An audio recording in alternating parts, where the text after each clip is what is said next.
សូមជូនរឿងយក្សបាត់ស្បែកជើង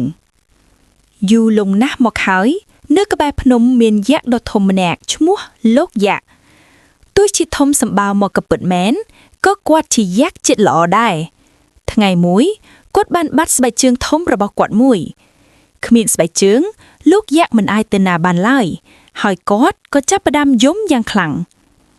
សំឡេងយំរបស់លោកយក្សបានលាន់ឮរហូតដល់ភូមិតូចមួយក្បែរនោះអ្នកភូមិទាំងអស់ភ័យខ្លាចណាស់វាជាសំឡេងយក្សពួកគាត់លាន់មាត់ប៉ុន្តែក្មេងស្រីតូចម្នាក់ឈ្មោះម៉ាលីសមិនបានភ័យខ្លាចដូចអ្នកដទៃទេនាងចង់ទៅមើលម៉ាលីសបានសម្រេចចិត្តថានាងនឹងទៅរកមើលលោកយក្សកុំទៅអីម៉ាលីសយក្សគួរឲ្យខ្លាចណាស់អ្នកភូមិចាស់ប្រាប់នាងប៉ុន្តែនាងគិតថាប្រហែលជាលោកយក្សត្រូវការជំនួយ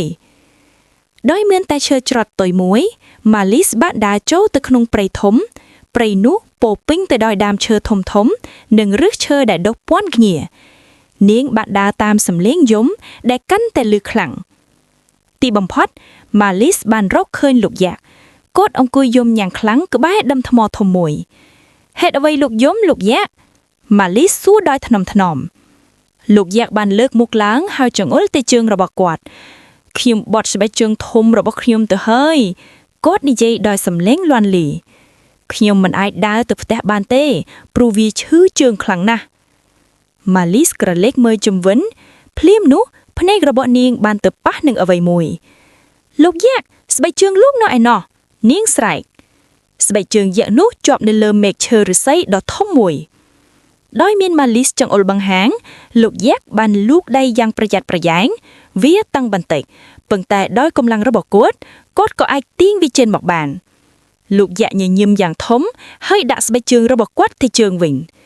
អរគុណម៉ាលីសនាងពិតជាក្មេងស្រីក្លាហានណាស់គាត់និយាយ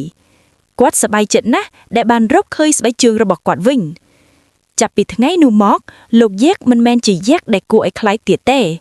គាត់បានក្លាយជាមិត្តភក្តិរបស់ម៉ាលីសនិងជាអ្នកការពារភូមិម៉ាលីសបានបង្ហាញថាចិត្តល្អ